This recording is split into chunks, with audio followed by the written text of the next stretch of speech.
Sure, Jamaica builds with Home and Things. Yes! Go solar with a C&WJ secured or unsecured solar loan. C&WJ. Discover the benefits of belonging. Embrace the future. Build cleaner. Build greener. Build with Carib Cement. Black Wine, the best brand, it now pop down. Stove, television, washing machine, deep freeze. The time by Black Point Appliance is...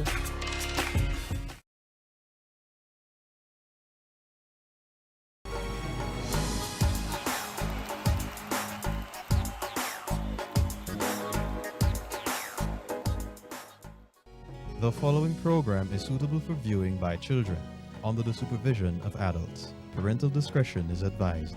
The feedback question brought to you by School expenses adding up? Get ready for school with Chris and Charles. When you think loans, think Chris and Charles. Conditions apply.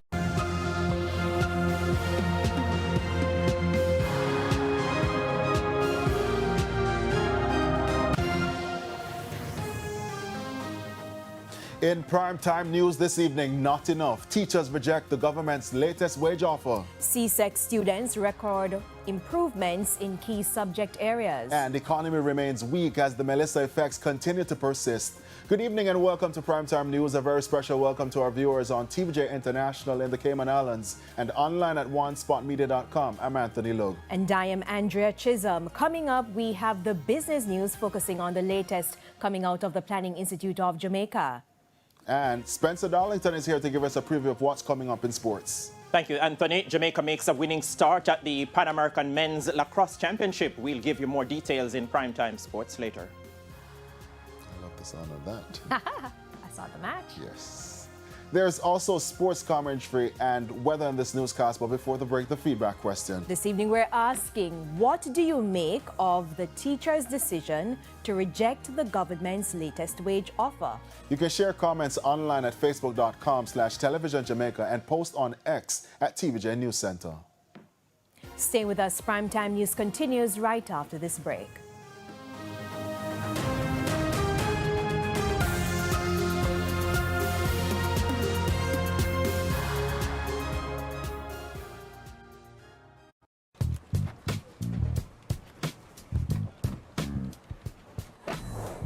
KFC's sweet red chili saucy wings are back. Wings that still crunch the rest. KFC saucy wings, it's finger licking good. 50 grand every week. How? Just upgrade your flow sim. Upgrade your flow sim for a chance to win $50,000 every week in the Passport to Millions promotion. Simply dial *555 to check if you need a new LTE 5G sim. Then visit a Flow store to upgrade. Every upgrade gets a chance to win $50,000.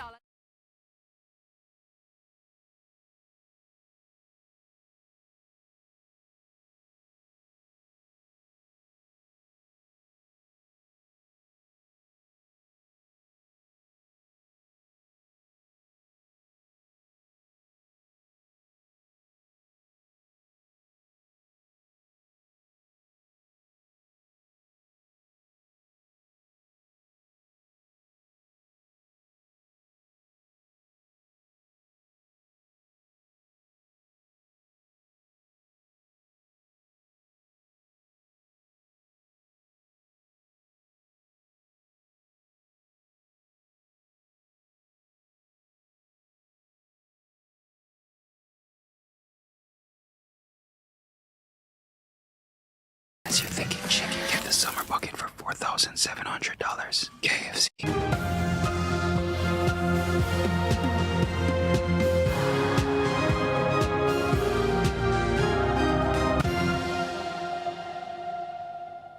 Welcome back to Primetime News. And a special welcome to viewers on onespotmedia.com as well as TVJ International in the Cayman Islands. Up first this evening, back to the drawing board. Delegates attending the Jamaica Teachers Association's 62nd annual conference have rejected the government's latest wage offer.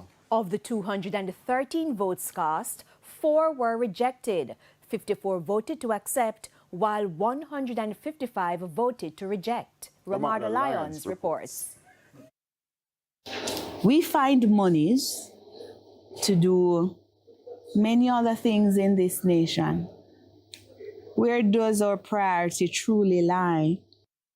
School's out, but the Jamaica Teachers Association, JTA, has given the government a failing grade. Its latest wage offer to teachers, issued on August 14, 2026, has been rejected. This offer covered the 2025 to 2028 contractual period. The JTA says the Finance Ministry has homework to do. The decision of the teachers of the nation, of the 213 members present in the room, 155 of those members present rejected what the government currently have on offer to the teachers of this nation. The negotiations between the JTA and the Ministry of Finance have been ongoing for a while, and following the vote on Tuesday, August 18, 2026, with teachers eager for changes, they are far from over. The teachers have spoken, and that is an indication to the leadership of the association, the presidential corps, the secretariat, that we will know, well, our first course of action would be that we need to write to the Ministry of Education, of Finance, for having sent us the offer. Then we need to respond in writing what the will of and the voice of the teachers, what that is at this time. And they're saying, Presidential Corps, admin, you need to go back to the table and have some further discussions and deliberations. The JTA had issued a 28-point wage and benefits claim to the government. It recently indicated that the issue of teacher migration is linked to some of those claims. The association said they are yet to be meaningfully addressed. Nothing for the teachers of this nation has ever come easy. Nothing. We've always had to struggle. And so the struggle continues. One area of focus, a uniform policy and protective clothing. This followed an agreement in March 2023. Flash forward to 2026. The government having some 3 or 4 levels in the uniform policy, and this smallest remuneration package is $135,000. And the government of Jamaica has offered the teachers not one of the 4 categories, but $38,500. So we do not qualify to be benchmarked and to be retrofitted or to sit in any of the existing quartiles that exist for the uniform policy as embedded in the document that guides the uniform policy for the public sector workers. Why the treatment of the teachers in this way? We continue to question. With mere weeks to the new academic year, the JT and the government continue to flip through old pages. And from all indications, the topic will remain on the books. And we will continue to have those conversations with the Ministry of Finance for them to come to an understanding that there are some matters that are quite important to the teachers that they need to reflect on and certainly move in another direction. Romarda Lyons, TVJ News. In the meantime, the JTA president did not rule out the possibility of a potential disruption at the start of the new school year in September. That's if teachers still aren't satisfied with what's offered by the government. This conference has one more day to go. The intentions, if the teachers so have an intention, they may communicate same to the presidential corps, to the leadership of the association. We never know. We wait and see. The Caribbean Examination Council is reporting a 3 percentage point increase in the regional mathematics pass rate for CSEC this year, while students enrolled in the new Caribbean Targeted Education Certificate, CTEC, recording an 88% pass rate. But as CXC celebrates the gains, it is sounding the alarm over the sharp increase in examination irregularities, warning that students found guilty of misconduct could face cancelled grades or disqualification. Sandy Williams has more. The region is making steady inroads in its numerous challenges, with overall mathematics performance in the 2026 May-June Caribbean Secondary Examination Certificate now at 42%. This is a marginal jump from the 39% recorded last year. Literacy figures were maintained, with the regional average remaining at 80% for students who passed English A. Director of Operations at CXC, Dr. Nicole Manning, detailed the standout subject areas for CSEC, where several territories recorded pass rates above, at, or below the regional average. And the overall performance being 72.18%.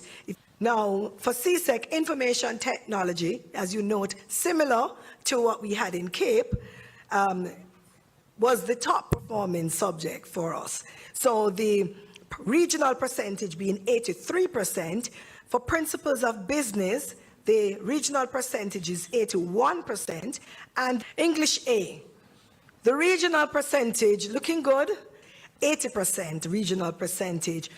I must also note EDPM with a 79% percentage. Dr. Manning said social studies took a hit, with several territories performing below the regional average, with lows of 44% and highs at 100%. As for the regional performance in the Caribbean Advanced Proficiency Examination CAPE, Dr. Manning also detailed some of the top subject areas where performances increased. So we are seeing 93.52% of our candidates overall receiving acceptable grades. In looking at that, we're seeing Caribbean studies coming out on top as in terms of candidates receiving percentage of candidates receiving acceptable grades. For information technology, both units 1 and 2, something that is very, I guess for this particular generation, the regional percentage for both 95% and 99% consecutively. Environmental science, units 1 and 2, we saw that the percentage of the candidates receiving acceptable grade, 97% for environmental science unit 1 and 96% for unit 2. I want to also add that physics, another subject, we also saw good performance, the regional performance, 97% and 98%. And students who wrote the Modularized Caribbean Targeted Education Certificate CTEC registered an 88% pass rate across the region. CTEC was developed to address the perennial underperformance of students, especially in mathematics. Jamaica is one of 15 territories that participated in the mathematics pilot exam, with 1,334 candidates selected by schools and education ministries. Of the larger pool of 6,453 candidates under the pilot program, 2,535 sat the 2026 May-June exam. Registrar and CEO Dr. Wayne Wesley announced that the Caribbean students are already seeing benefits based on the results from Module 1. Measured against a generation in which barely 1 in 3 candidates succeed in a typical sitting, this achievement represents a remarkable turnaround. The May-June mathematics pilot proves that the modular approach works for students, for classrooms, and for the region. Meanwhile, the Caribbean Examinations Council CXC is reporting a sharp increase in examination irregularities this year. The top 3 issues we had this year: use of unauthorized devices. This represented the largest instance reported. 2, collusion, where candidates are trying to work with each other in an exam to complete the exam. Thirdly, use of unauthorized material, and the new one on the block, AI misuse. Dr. Manning said the increase was a serious concern for the regional examining body, particularly because students found guilty of examination misconduct risk having their grades cancelled or being disqualified. Sandy Williams, TVJ News. Still to come this evening, battle lines drawn over another access to beach story. And in business news, economy remains weak months after Melissa. We'll be right back.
Welcome back and thanks for staying with us. We're continuing the news. Fisherfolk, business operators and a member of the political directorate are sounding the alarm this evening over what appears to be another beach access dispute. And as you'll hear in this report, the situation is once again looming in Trelawny, this time at the Jacob Taylor Beach. Jamaican flags fluttering in the breeze and waves kissing fishing boats. It's almost the perfect day in paradise.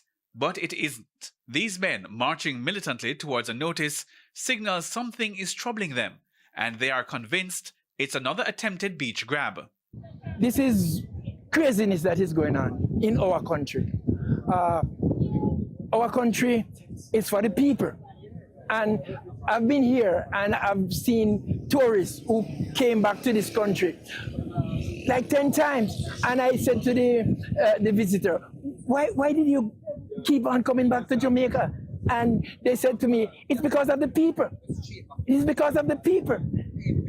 Our people are the nicest people, but our people have nothing at all. Nothing. And the little that we have, you want to take it away? I was here when the notice came and I'm just as devastated. You know, I can't feel it as much, but, you know, the land, the people, the fishermen, the shops, everything needs to be protected. They say this notice to quit sign is the first such communication they are seeing.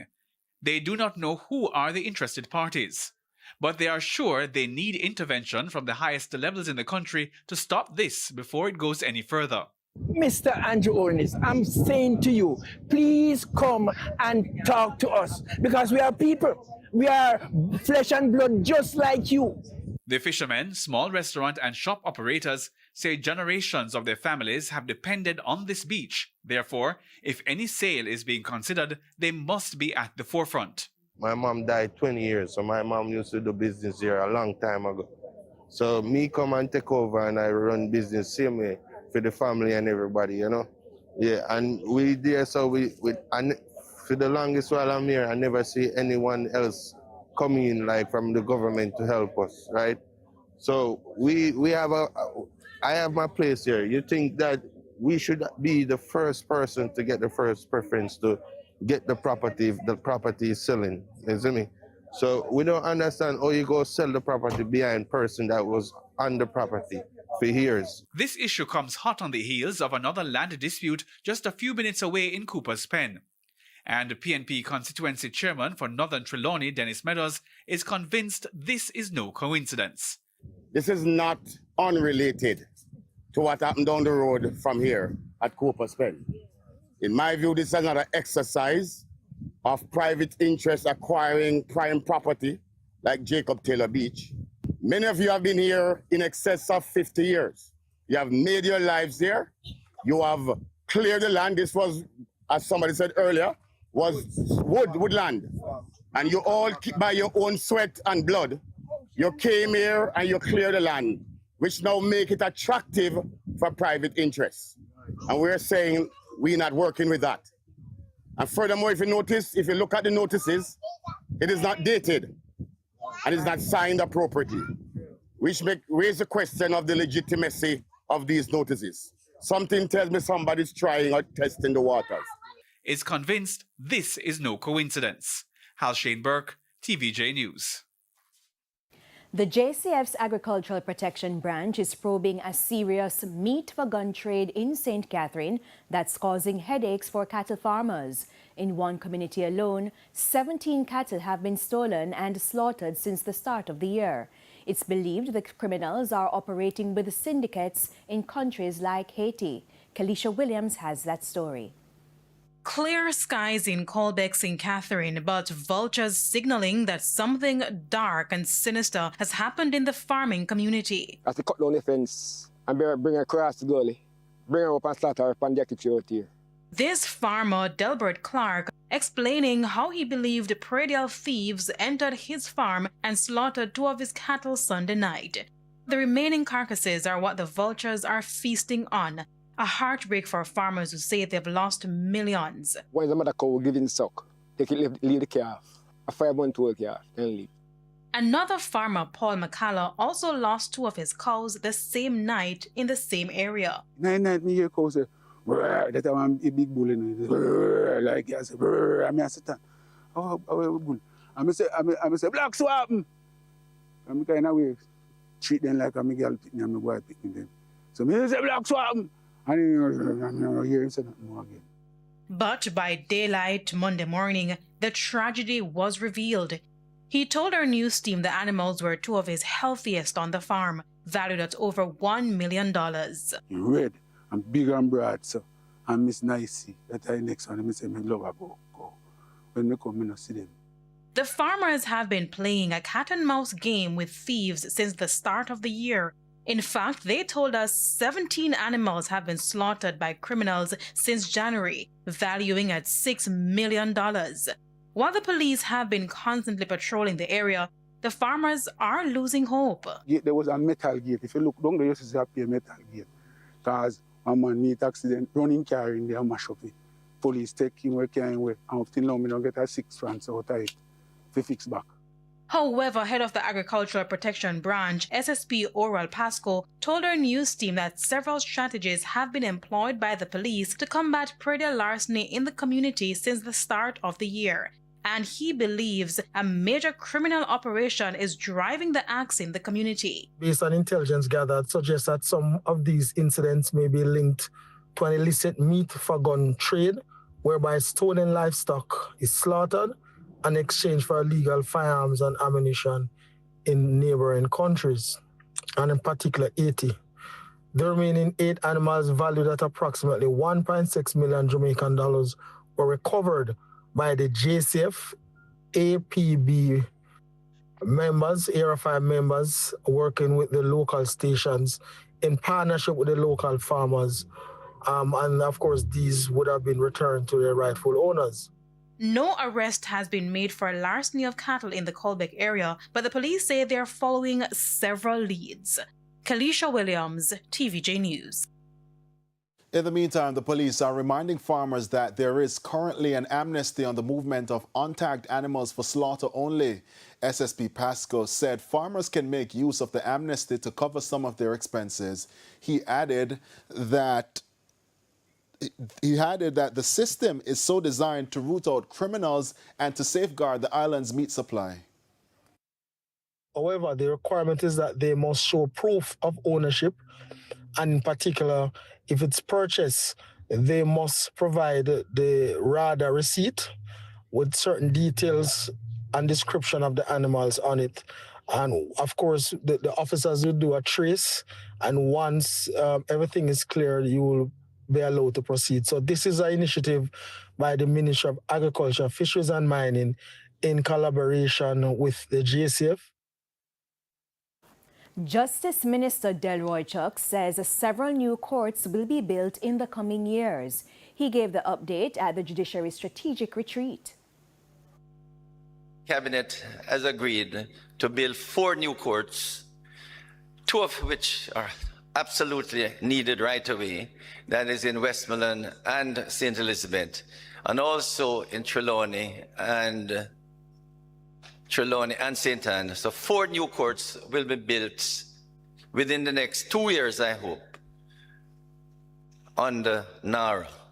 So my great hope is that with Morant Bay being finished hopefully by next year, within the next 2 years, we should have at least 8 new courts in addition to the few that have been built over the past few years. And Minister Chuck also provided an update on the relocation of the Westmoreland Parish Court, which was damaged during Hurricane Melissa.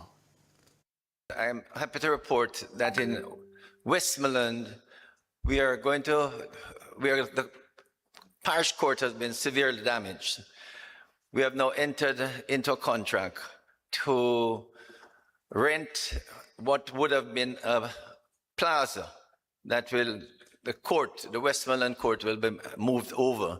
And I'm happy to report, Mrs. Cameron Anglin, that the contract has been signed now.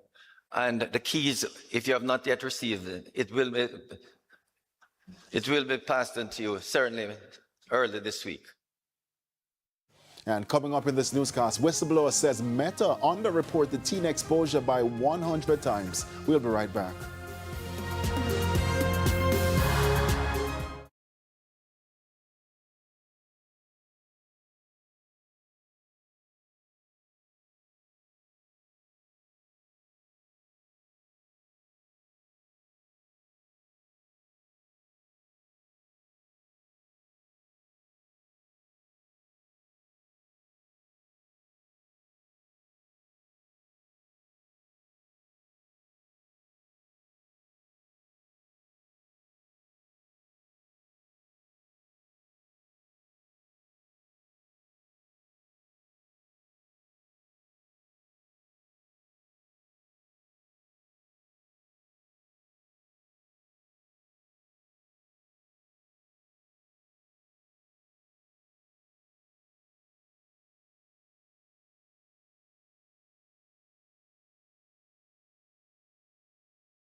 Welcome back, and we're continuing the news.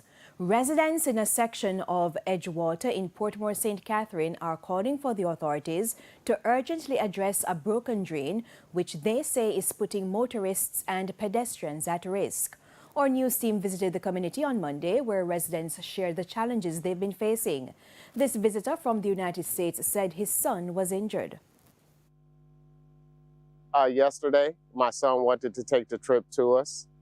When we walked out, as he walked out before me, I tried to yell out for him not to step there, but it was too late. He stepped there, his foot fell all the way in the drainage pipe. He cut a little bit of his leg and whatnot. I had to pull him out, make sure that that I got him bandaged up before the night ended.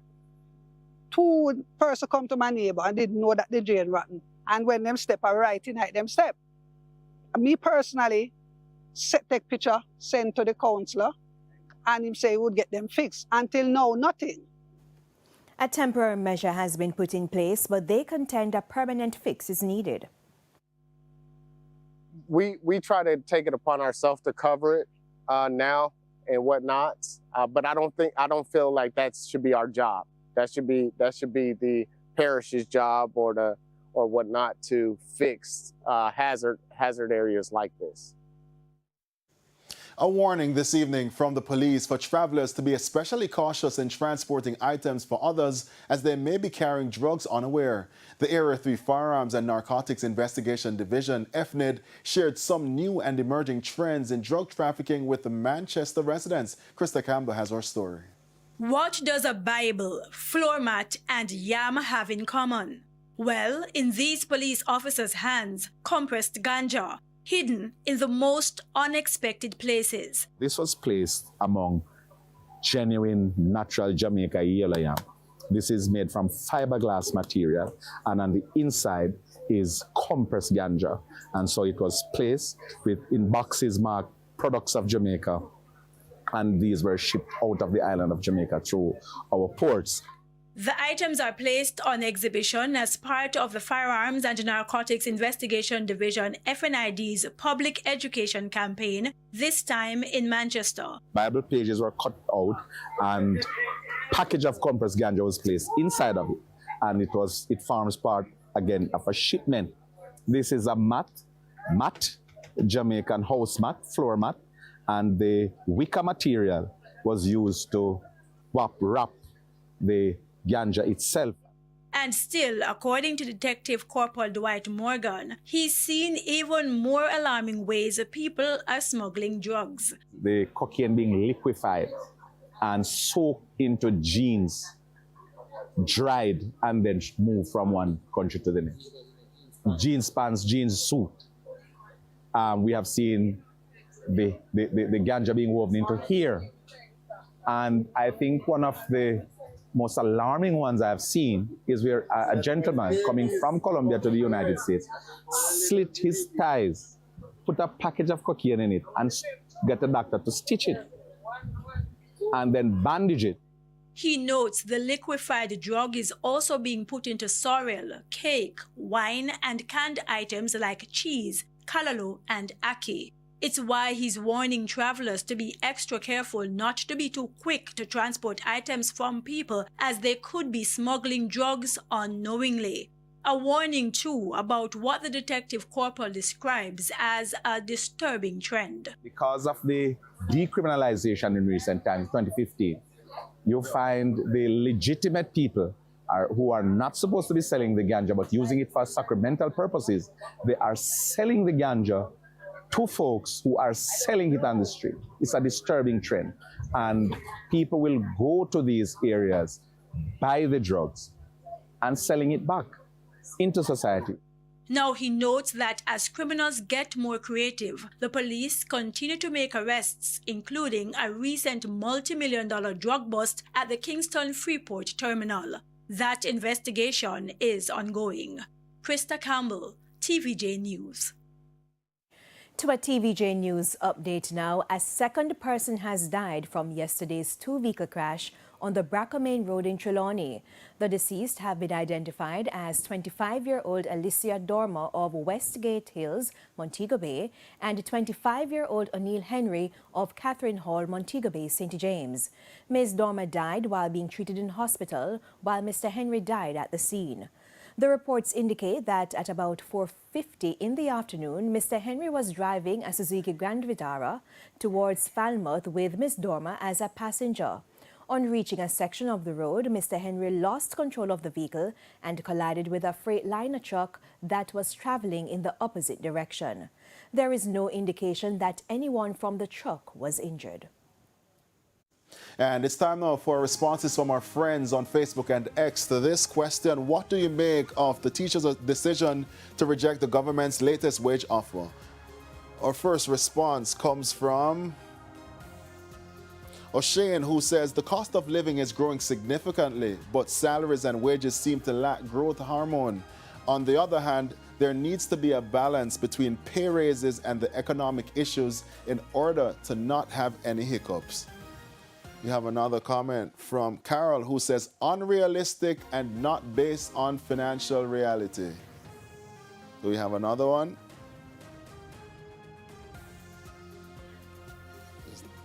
Another one. And we have another one from Adrian, who says, as a teacher, I support the decision to reject the offer because we deserve fair wages that reflect our hard work, responsibilities, and the rising cost of living. I hope the government will make a better offer. Warren says, government needs to get their act together and revitalize the economy so the menial increase they offer to civil servants may make sense. Keep those questions, those comments coming. Facebook.com/television Jamaica and on X at TVJ News Center. And the business day news from overseas are after the break. Please stay with us.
Another set of positive growth.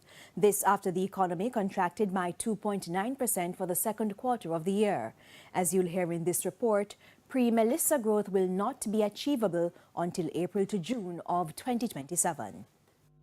Another quarter of negative growth. The Jamaican economy recording an estimated contraction of 2.9% compared with the corresponding quarter April to June 2025. Director General of the Planning Institute of Jamaica, PIOJ, Dr. Wayne Henry, during the quarterly press briefing Tuesday morning says, for this quarter, the figures will be similar, more negative growth. Short-term prospects for the overall economy are negative, with the economy projected to contract within the range of 0.5% to 1.5% for July to September 2026. But Dr. Henry believes the figures are encouraging and represents a positive sign when compared to the previous quarter. He's confident that the Jamaican economy is recovering.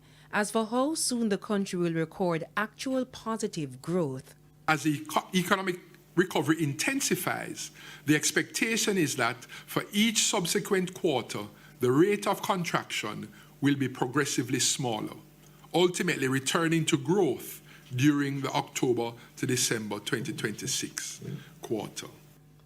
Dr. Henry explains that Hurricane Melissa has significantly impacted the country's GDP and growth trajectory. He says, based on the patterns observed from hurricane recovery, it was predicted that Jamaica would not return to pre-Melissa growth until fiscal year 2028-2029. That timeline has since been revised to fiscal year 2027-2028. He listed the reasons for it. Faster pace of recovery for most industries due to the gradual easing of the adverse impact of Hurricane Melissa.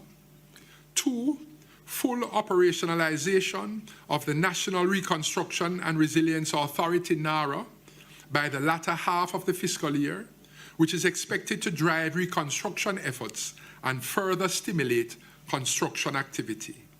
3, timely resolution to the ongoing conflict in the Middle East. And 4, favorable weather conditions to support the recovery in agricultural output and water production. Dr. Henry says full recovery of the Jamaican economy to include rebuilding homes, public infrastructure, as well as the restoration of livelihoods could take the country beyond 2030. Jamila Maitland, TVJ News. Meanwhile, the PIOJ says Hurricane Melissa and a drop in consumer confidence for the period April to June led to the 2.9% contraction within the economy. The hurricane's impact was compounded by the El Nino phenomenon, which is expected to bring hotter, drier conditions and heightened risks to agricultural output, water availability, and public health, thereby threatening livelihoods and the performance of some industries. The goods-producing industry declined by 6.4%, while the services industry declined by 1.7% compared to the similar quarter in 2025. According to the Director General of the PIOJ, Dr. Wayne Henry, manufacturing and construction were the only two groups within the goods-producing sector that recorded positive growth. The goods-producing industry declined by an estimated 6.4%, with declines recorded